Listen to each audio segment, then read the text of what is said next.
Hi, I'm Norm Abram. Welcome to the new Yankee Workshop.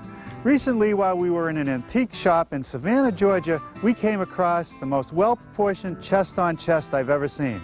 So I measured it up, and we're going to build it today, right here in the new Yankee Workshop.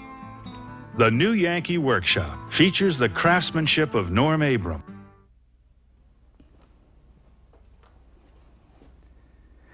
I love this place. It's jammed full of wonderful antiques. Look at this pine armoire. It has some faux bamboo decoration. I've never seen anything quite like that. Over here, a nice small writing desk made out of walnut. And check this out, an Art Deco vanity set, 1940.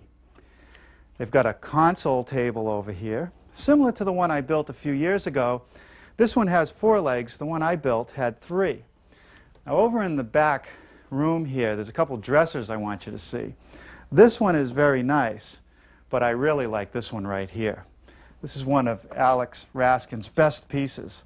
It's an English mahogany chest-on-chest, 1800. And what I like about it is the height. It's not so high that I can't easily see into the top drawer. It has beautiful brasses. The drawer fronts are all nicely dovetailed to the sides. And the drawer front is wrapped with this nice little bead. The top of the chest can easily be removed from the base. And if you come around the corner, I want to show you the feet. They're just flat, 3/4 inch thick boards that are elegantly shaped. I think we'll measure this piece up.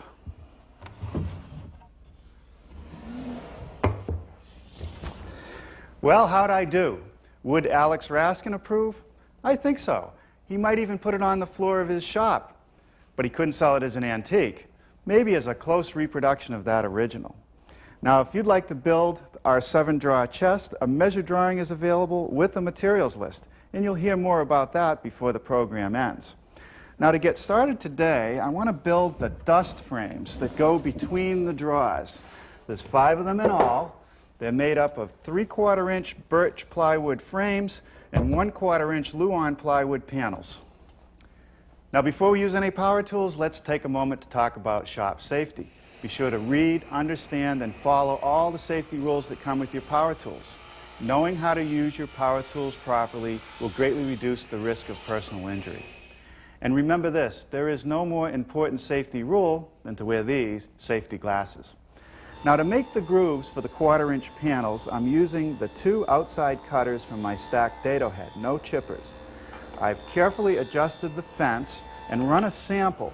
And when I run the pieces through, I'll run one side against the fence, then the other side against the fence to be sure that that groove is perfectly centered.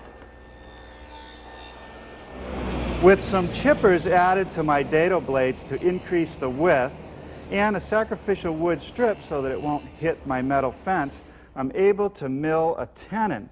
Now that tenon fits into the groove. And this simple little joint is more than enough to hold our frames together. All the dust frames are identical except for the top 2. They need an additional groove for the divider.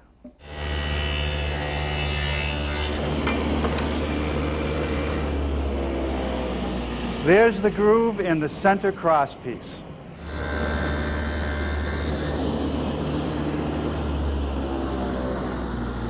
And there's the groove in the front piece. The back is identical. To put the pieces together, just a little bit of glue in the mortise and tenon, and we'll clamp it up. No pins or nails whatsoever.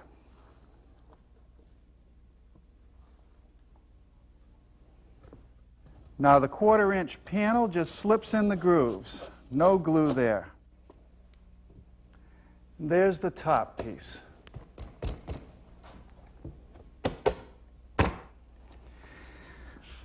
We'll let these dry and we'll start making the panels for the main carcasses. So here are all my pieces for the carcasses, cut to size and perfectly square. The next step is to make a series of dados and rabbets to receive the dust frames and the plywood back.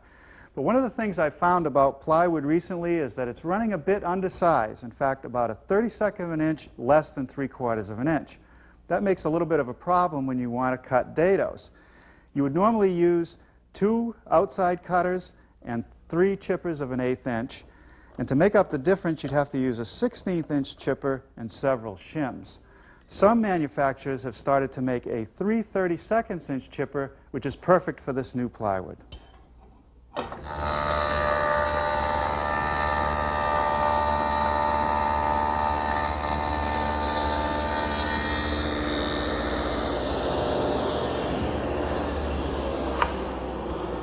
Those rabbets are for the plywood back. These carcasses are virtually airtight boxes. There's tops, bottoms, and backs. You can see a bit of the birch plywood at the top of the lower carcass. There's another piece on the bottom. They sit in rabbets cut in the end panels.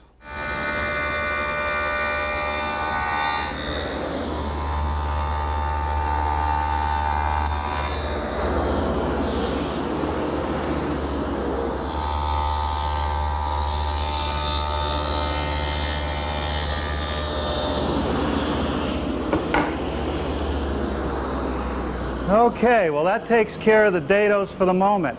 Let's do some assembly. A little bit of glue in the rabbets and the dado. And I'll just tip the panel in place. Hold it square and flush to the front.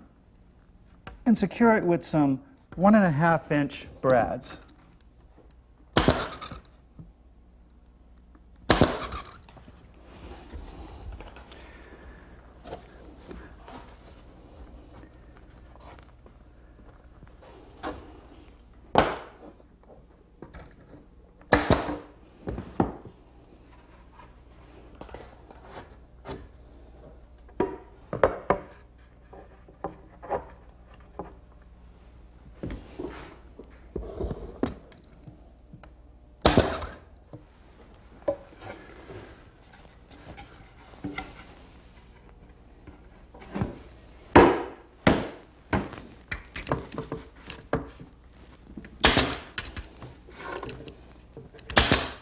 And now the 1/4 inch plywood back. And if I've cut the plywood nice and square, our carcass will be perfectly square.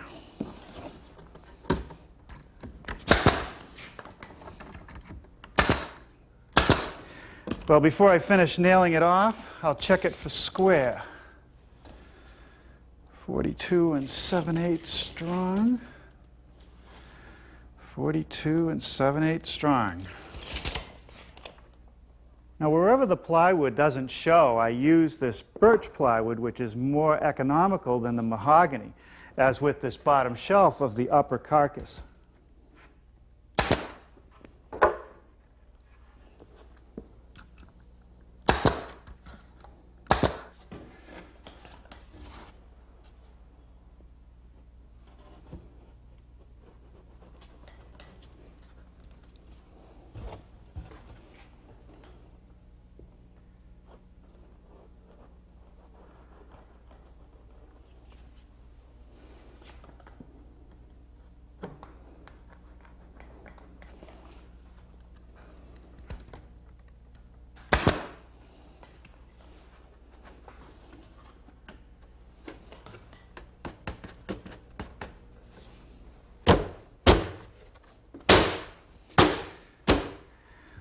There's the divider between the 2 upper drawers.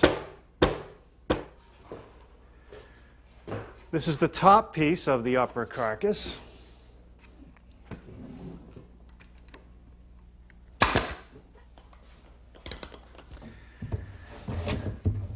And there's the back for the upper carcass.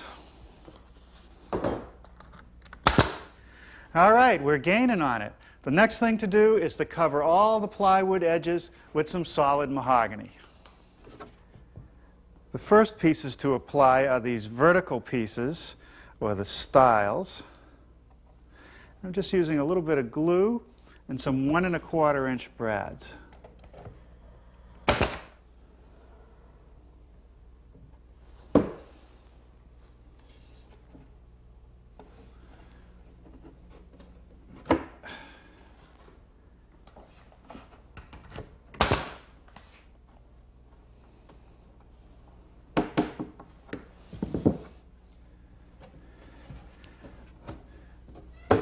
All right, now once these are all on, we'll do a little bit of sanding.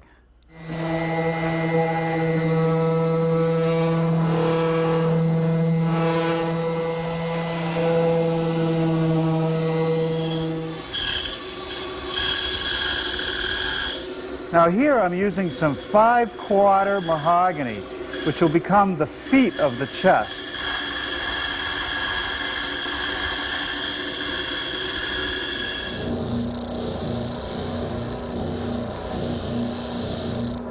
Now I'll just sand them smooth to the line with my handy oscillating sander. If you look at the prototype, you can see that the feet are mitered at the front corner. And I'm set up at the table saw to do that, with the blade tipped to 45 degrees, the foot blank clamped to my miter gauge so it won't move as I pass it through.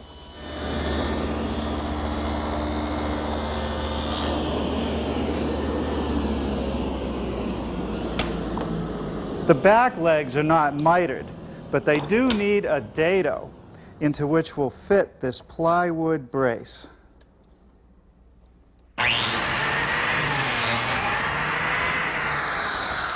To reinforce that miter joint, I'm cutting some slots for some biscuits. The first step in attaching the feet is to install some glue blocks, and I'm using some of my moisture-cured glue for extra strength. For the miters, a little bit of glue on the surface and some on the biscuit on one side only, and we'll just squeeze it together.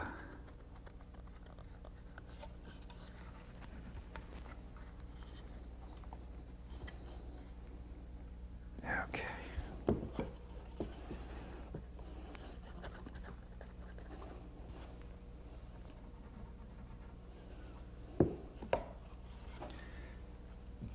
And it just sits right there. A couple more nails.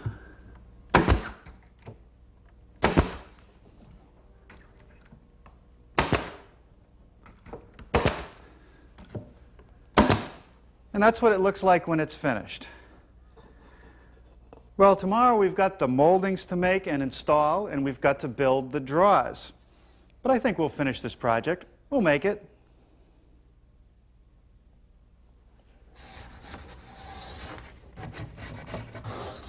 Well, good morning. Last night I stayed around the shop long enough to do some final sanding on the carcasses that we built yesterday. And this morning I got started by cutting some parts for our drawers. Now if you look at the drawer, you can see that the front is joined to the side with half-blind dovetails. And the plywood drawer front has its edges wrapped with solid mahogany that's rounded over on the front edge. Now over here are some of the parts for the drawer. Two side pieces made up of 1/2-inch Baltic birch plywood, which has no voids, so it's excellent for drawers. Here's the back piece. A piece of 1/4-inch plywood for the drawer bottom, and a piece of 3/4-inch mahogany plywood for the drawer front. And here's those solid strips that I'll wrap the front with. I'll show you how I made these. To make those strips, I'm starting out with some 5/4 mahogany, and I've jointed each edge. I've set my rip fence to rip a 1/8-inch strip.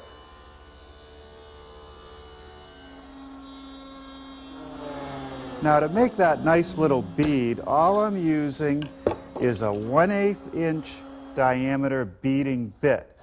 And I've set it so that I'm just using the portion that rounds over the edge.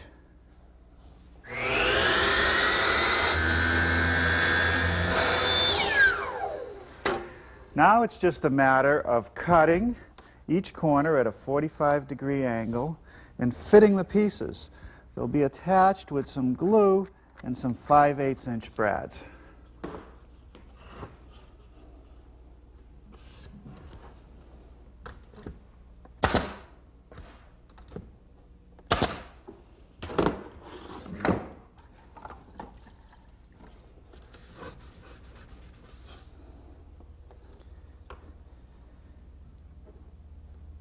Now when I nail on these end pieces, I want to keep the nails as close as possible to the front of the draw front piece because I don't want to run into them when I cut the dovetails.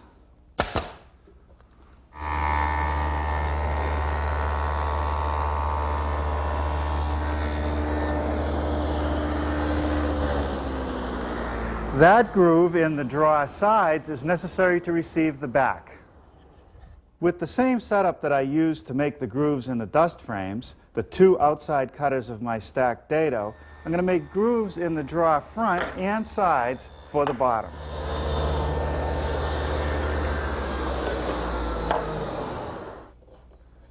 Here at my dovetailing jig, I've installed one of the draw sides with the inside facing out.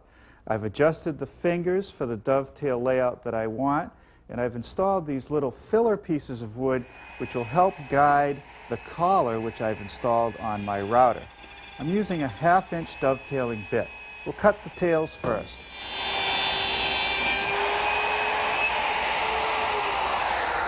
With the draw front mounted in the top of the jig, I can flip over the finger assembly to mill the pins. Now I found building the prototype that I have to be careful when I do this. The thin strip that I've wrapped the draw front tends to tear out as I run the router bit into the end of the material. So I'm going to back it up with a sacrificial piece of plywood, and that'll eliminate that problem.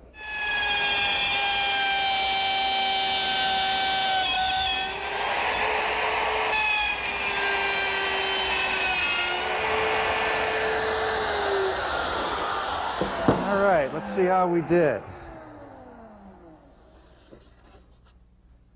That's great.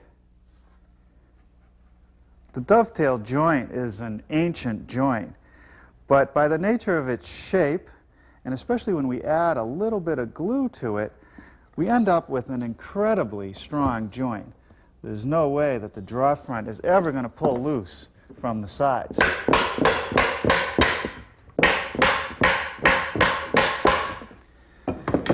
And the other thing about the dovetail joint, it's just so beautiful.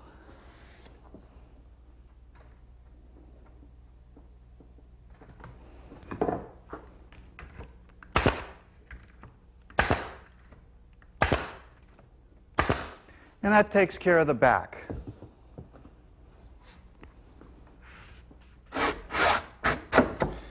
And finally, the bottom.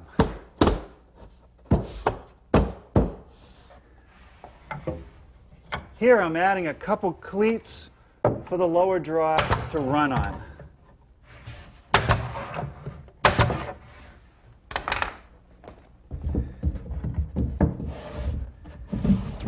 All right, that looks good. Now we can start working on the moldings, and we'll start with this base molding that sits on top of the feet. I've installed an OG bit at my router table and a couple feather boards, one to hold the stock tight to the table, one to hold the stock against the fence.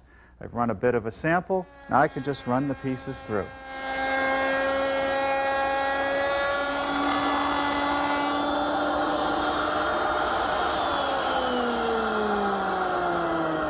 Now I'll just rip it to width.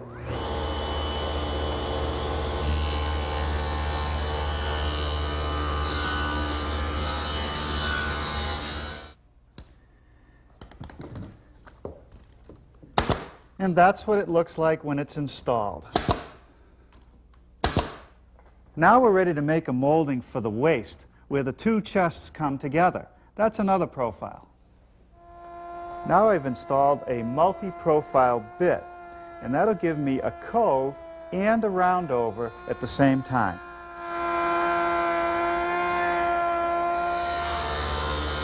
And now I just need to rip the piece to its final height in this case.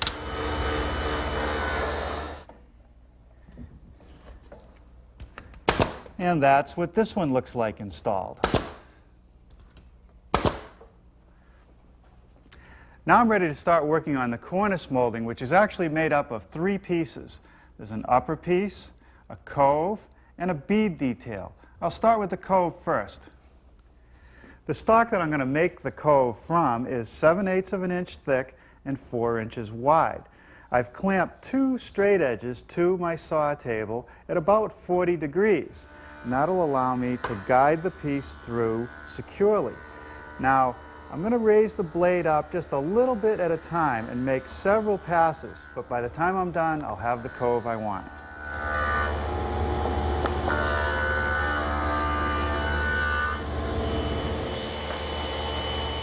I'm setting the rip fence at 1.5 inches to get a piece from each edge.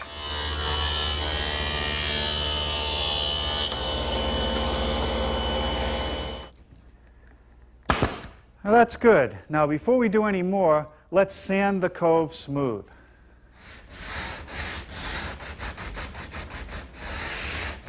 For the molding of the top piece of the cornice, I've installed a sash molding bit in my router station.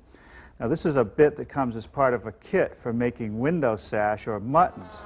I've attached 2 blocks to the fence that are cut at a 45-degree angle, and I've set a piece of plywood which is also cut at a 45-degree angle to support the piece as I push it through. The next operation is to knock off this little point, and that's best done at the table saw.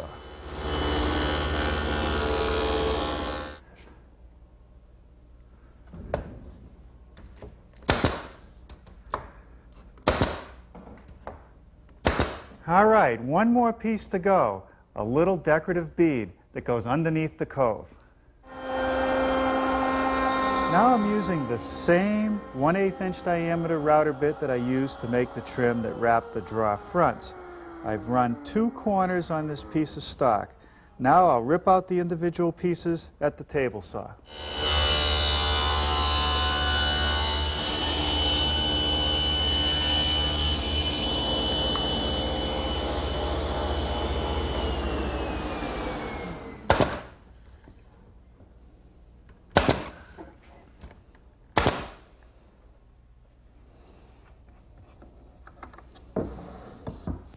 Well, for the hardware, I'm going to use these brass bales with rosettes that are very close to what was on the original. But before I finish installing those, I think it's time we take this piece and put some finish on the wood. The finish for our chest is going to be a big deal if you want a classic look. What you see here is the beginning. I started with this powder. It's a brown mahogany dye that gets mixed with water and wiped on to give us the color that we want. The step that I'm doing now is to seal the dye with some orange shellac. We bought the orange shellac flakes, mixed it with alcohol in a 1-pound cut. Okay, now after the shellac dries, I give it a light sanding with some 220 grit paper. Mahogany is a very porous material, and if you want a nice smooth finish, you have to fill in the pores, which I will rub in with a brush some of this paste filler. Once the filler has dried, I'll sand it lightly once again, put another coat of shellac on it to seal it, and then a couple top coats of polyurethane to really give it the protective finish. Well, it took a while to complete the finish on our mahogany chest, but I think it was worth it, and the brasses really add the finishing touch.